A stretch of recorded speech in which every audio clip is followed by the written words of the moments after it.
जी बच्चों अस्सलाम वालेकुम। So what we are starting today, हम लोगों ने जो लेवेंसन है वहाँ से हम लोगों ने माइकोलॉजी का सेक्शन स्टार्ट किया हुआ था, which is basically the study of fungi. अच्छा, इसके अंदर चैप्टर नंबर 48 और 49 मैंने आप लोगों को कंप्लीटली कवर करा दिया था। लास्ट चैप्टर वो जो चैप्टर नंबर 50 अपॉर्चुनिस्टिक माइकोसिस, ये हम लोग पढ़ रहे थे। इसमें भी मैंने आप लोगों को जो कैंडिडा है और कैंडिडा है क्रिप्टोकोकस है, ये मैंने आप लोगों को यहाँ से स्टडी करा दिया था। अब हमारे पास क्या रहता है नेक्स्ट, हमारे पास एस्परजिलस रहता है, म्यूकर और राइजोपस रहता है। ये तो एक ही करके लिखा हुआ है। सो एस्परजिलस हम लोग स्टार्ट करते हैं। बच्चों एस्परजिलस का नाम हमारे पास क्या है, एस्परजिलस फ्यूमिगेटस। ठीक है, इसकी अगर हम डिजीज़ की बात करें तो ये हमारे पास कौन सी डिजीज़ कॉज कर रहा होता है, ये हमारे पास स्किन, ईयर, आईज और दूसरे ऑर्गन की डिजीज़ कॉज कर रहा होता है। खासतौर पर लंग्स की इन्फेक्शन ये कॉज कर रहा होता है, fungus ball in the lungs. अच्छा, इसकी डिजीज़ ना हमारे प्रॉफ में SCQ में लिखने के लिए आ गई थी, तो मतलब ये इंपॉर्टेंट टॉपिक है। ठीक है, लंग्स के अंदर ये फंगस बॉल कॉज कर रहा होता है। इसके अलावा ये ABP या फिर allergic bronchopulmonary aspergillosis, invasive aspergillosis भी कॉज कर रहा होता है। ये काफ़ी इंपॉर्टेंट डिजीज़ है, इनको मैं आगे जाके एक्सप्लेन करती हूँ।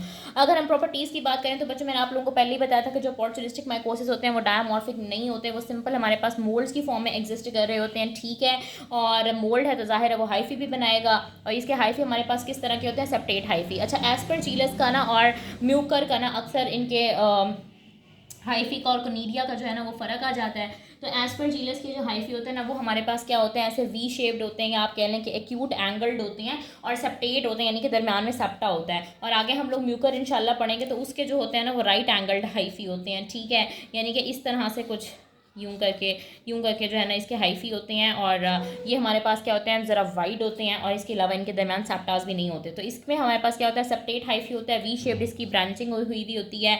और इसके अलावा अगर हम स्पोर्स की बात करें, जाहिर है आपको पता है कि जब हमारे पास मोल्ड फॉर्म होती है तो वो हाइफी की फॉर्म में एग्जिस्ट कर रही होती है, और हाइफी पे लगता है हमारे पास स्पोर्स। इसके स्पोर्स को हम कहते हैं कोनीडिया, और इसके जो स्पोर्स होते हैं वो हमारे पास ऐसे रेडिएटिंग चेन्स बना रहे होते हैं। मैं आप लोगों की बुक से भी एक दफ़ा दिखा देती हूँ so that it's clear to you. ये देखें, इसके जो कोनीडिया होते हैं वो हमारे पास ऐसे चेन्स की फॉर्म में होते हैं, और ये जो हमारे पास म्यूकर होते हैं ना, इसके कोनीडिया क्लोज होते हैं एक स्ट्रक्चर के अंदर जिसको हम बोलते हैं स्पोरेंजियम। ठीक हो गया।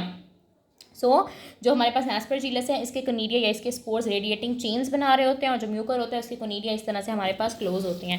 और अगर हम बच्चों हाइफी की बात करें तो ये देखें, ये हमारे पास जो है ना वो आ जाते हैं एस्परजिलस के, ये हमारे पास ऐसे वी शेप्ड होते हैं, सेप्टेट होते हैं, और ये हमारे पास म्यूकर के आ जाते हैं, राइट एंगल्ड होते हैं, और ये नॉन सेप्टेट हाइफी होते हैं। अगर हम ट्रांसमिशन की बात करें एस्परजिलस के, तो ऑफकोर्स ये मोल्ड की फॉर्म में एग्जिस्ट कर रहा होता है, स्पोर्स बना रहा होता है, इसको कोनीडिया बोलते हैं। तो एयरबॉर्न कोनीडिया के थ्रू जो है ना वो इसकी ट्रांसमिशन होती है, जो इसके स्पोर्स कहलाते हैं उनके थ्रू इसकी ट्रांसमिशन हो रही होती है इनहेलेशन ऑफ स्पोर्स की वजह से। अब पैथोजेनेसिस की बात करें तो ये हमारे पास मोस्ट कॉमन कॉज होता है बच्चे फंगल साइनोसाइटिस का। ठीक है, मोस्ट कॉमन कॉज होता है फंगल साइनोसाइटिस का। इसके अलावा भी दूसरे ऑर्गन को भी इफेक्ट कर रहा होता है। अच्छा, एक बात आप लोगों ने याद रखनी कि जो एस्परजिलस होता है वो एफ्लाटॉक्सिन प्रोड्यूस करता है as a virulence factor. Book के अंदर ये बात नहीं लिखी हुई, लेकिन ये बात इंपॉर्टेंट है, आप लोगों को पता होना चाहिए कि जो एफ्लाटॉक्सिन होता है वो पीनट्स और ग्रेन्स वगैरह को कंटेमिनेट कर रहा होता है, हेपाटोटॉक्सिक होता है और कार्सिनोजन भी होता है। अगर हम इसकी डिजीज़ को डिस्कस करते हैं तो बच्चों ये सबसे पहले एलर्जिक एस्परजिलोसिस कॉज कर रहा होता है, जिसको एलर्जिक ब्रोंकोपल्मोनरी एस्परजिलोसिस अप्पा या ABPA भी बोल रहे होते हैं। ये काफ़ी इंपॉर्टेंट होता है। ये हमारे पास खास तौर पर जो पहले से एस्थमेटिक पेशेंट, ये एलर्जिक कंडीशन होती है बच्चों, और ये जो पहले से एलर्जिक पेशेंट्स होते हैं ना हमारे पास उनके अंदर ये इन्फेक्शन ज़्यादा हो रही होती है।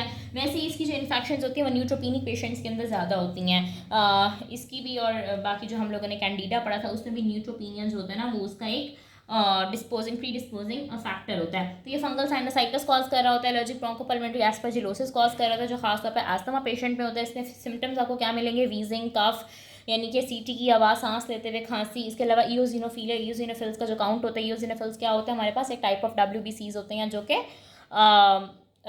एलर्जिक रिएक्शन के अंदर ना उनका काउंट बढ़ जाता है। सो इयोजिनोफिलिया हो रहा होता है, IgE का लेवल बहुत रेज्ड होता है। IgE भी हमारे पास एक ऐसी एंटीबॉडी होती है जो कि एलर्जिक कंडीशन के अंदर ज़्यादा हो जाती है, और इसके अंदर ब्राउन म्यूकस प्लग होता है। ये हमारे पास बेसिकली एक डिलेड हाइपर सेंसिटिविटी रिएक्शन होता है। इसके अलावा हमारे पास एस्परजिलोमा, जिसको फंगस बॉल बोल रहे होते हैं, काफ़ी ज़्यादा इंपॉर्टेंट है। ये हमारे पास कब बन रही होती है बच्चों, इस तरह की फंगस बॉल या एस्परजिलोमा अगर लंग के अंदर पहले से ही किसी इन्फेक्शन की वजह से, TB की वजह से, ब्रोंकाइटिस की वजह से already pre existing lung cavity होना।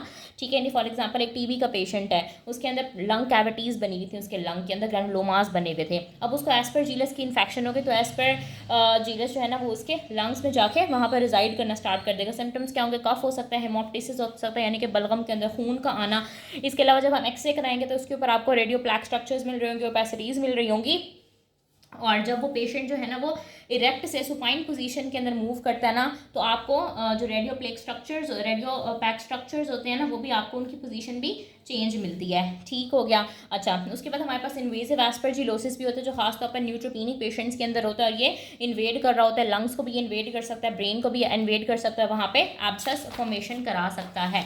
अच्छा, ये हमारे पास कॉलोनाइज कर रहा होता है, बाद में इन्वेड कर रहा होता है abraded skin, wounds, burns, cornea, paranasal sinuses. मैंने स्टार्ट में बताया कि ये साइनोसाइटिस का बहुत कॉमन कॉज होता है, यानी कि ये हमारे पास क्या कर रहा होता है, उस जगह को इन्वेड कर लेगा। ऑलरेडी जहाँ पे कोई ब्रूज बना हुआ हो, कोई स्किन वूंड हो, या कोई बर्न हुआ हुआ हो, या आपके कॉर्निया के अंदर, पैरानेजल साइनसेस के अंदर भी इन्वेड कर जाता है। अगर लैब डायग्नोसिस की बात करें तो जब हम माइक्रोस्कोपी में देखेंगे तो इसमें आपको क्या नजर आएंगे, सेप्टेट, ब्रांचिंग, हाइफी नजर आएंगे, क्योंकि ये सिर्फ मोल्ड की फॉर्म में एग्जिस्ट करते हैं। तो जिस तरह के हाइफी मैंने भी आप लोगों को दिखाए थे सेप्टा वाले, और ब्रांचिंग, वी शेप ब्रांचिंग वाले हाइफी नजर आएंगे। कल्चर में जब आप देखेंगे तो आपको वहाँ पे रेडिएटिंग चेन्स ऑफ कनीडिया नजर आएंगे। इसके अलावा IgE के लेवल की अगर हम बात करें तो ऑफकोर्स इसके अंदर बहुत ज़्यादा होगा।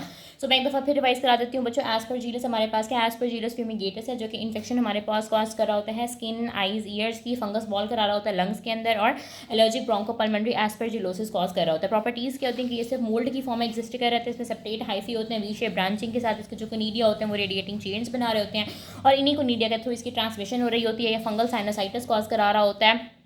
इसके अलावा ये एलर्जिक कंडीशंस कॉज करा रहा होता है, एलर्जिक ब्रोंकोपल्मोनरी एस्परजिलोसिस, एस्परजिलोमा या फिर फंगस बॉल। इसके अलावा इन्वेसिव एस्परजिलोसिस, और ये हमारे पास बर्न्स, कॉर्निया, पैरानेजल साइनसेस, किसी को भी कॉलोनाइज करके बाद में इन्वेड कर सकता है। लैब डायग्नोसिस की बात करें तो माइक्रोस्कोपी में आपको सेप्टेट, ब्रांचिंग, हाइफी नजर आ रहे होते हैं, और अगर हम कल्चर की बात करें तो इसमें आपको रेडिएटिंग चेन्स ऑफ कनीडिया मिल रहे होते हैं with high level of IG।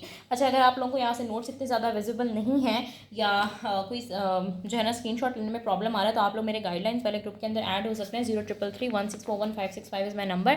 वहाँ पे इंशाल्लाह मैंने जो है ना वो माइकोलॉजी की चैप्टर वाइज गाइडलाइंस भी भेजी हुई हैं, वहाँ पे मैंने ये सारी चीज़ें जो है ना वो सेंड की हुई हैं, और वहाँ पे मेरे सारे सेशन की details and each and everything वहीं पे आता है। इंशाल्लाह अगस्त में हम लोग एक माइनर्स का सेशन करेंगे, जिसमें मैं आपको ब्लॉक 8 के सारे माइनर्स बहुत अच्छे से कवर करा दूंगी। अभी भी मेरा एक सेशन चल रहा था, अल्हम्दुलिल्लाह बहुत बहुत अच्छा गया वो सेशन, और बच्चों का फीडबैक भी बहुत अच्छा था। सो आप लोग भी लाजमी जो है ना वो इसको ज्वाइन करें। अच्छा, मैं आप लोगों को जो है ना आप लोगों की बुक से दिखा देती हूँ, लेकिन ये इतना ज़्यादा यहाँ पर विजिबल नहीं है।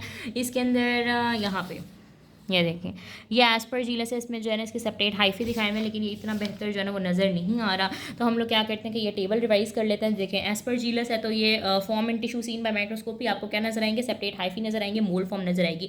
क्लिनिकल फाइंडिंग क्या होती है, fungus ball in the lungs होती है, वूंड और bone infection, indwelling urinary catheter, sinusitis वगैरह कॉज कर रहा होता है।